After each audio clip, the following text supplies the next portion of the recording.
دادگاه نویه بسمانی شهر مسکو روز 20 آگوست سال 2024 زمان حبس باز 4 متهم دیگر در حمله خونین شام 22 مارس سال 2024 به تالار کنسرت‌های کراکوس سیتی هال در شهر کراسنogorsk در کنار پایتخت روسیه را تا 3 ماه دیگر تمدید کرد.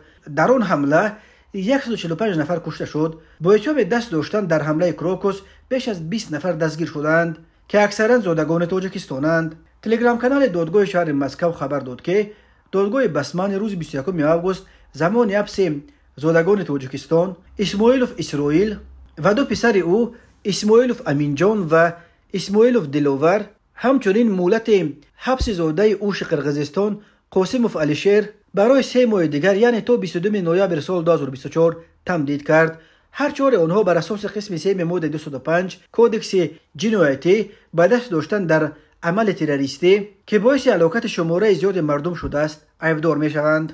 دادرس بریس سفرین مرافعه این 4 نفر را پوشیده اعلام کرد و از همه آنهایی که حق اشتراک در محاکمه را ندارند خواست تا تالار را خالی کنند، اما ایفدار شوندگان و ادوکات‌های آنها به این قرار دادرس اعتراض کردند و خواستار در مرافعه اشتراک کردن ژورنالیستان شدند.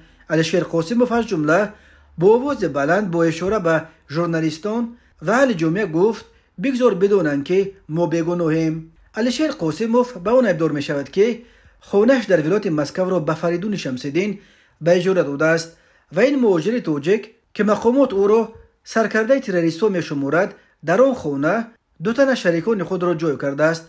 قاسموف اصرار می ورزد که از قصد حمله تروریستی داشتن اجاره نشینانش خبر نداشت، زیرا در پیشانی او نوشته نشده بود که او تروریست است. پدر و 2 پسر اسماعیلوف نیز خود را بیگناه می شمارند.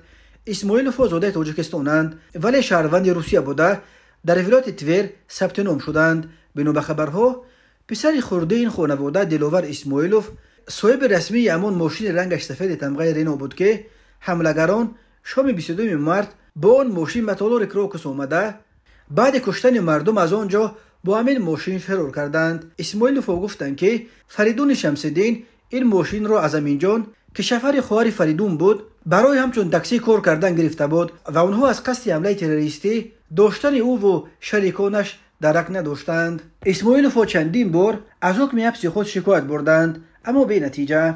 به این ترتیب در روزهای آخر دادگاه بسمانی علاقه زمان حبس 12 نفر متهم در حمله تروریستی کراسنogorsk را برای 3 ماه دیگر تمدید کرد.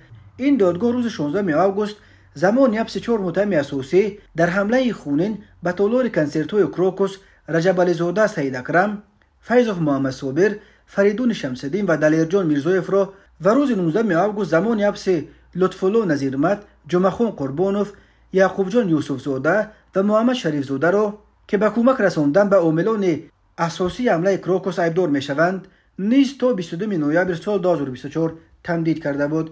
مسئولیت حمله تروریستی شام 22 مارس سال 2024 در شهر کراسنogorsk را سازمان تروریستی ولایت خراسان که پایگاه اساسیش در افغانستان جایگیر شده است و آن را شعبه شرقی داعش نیز مینامند به دوش گرفته است.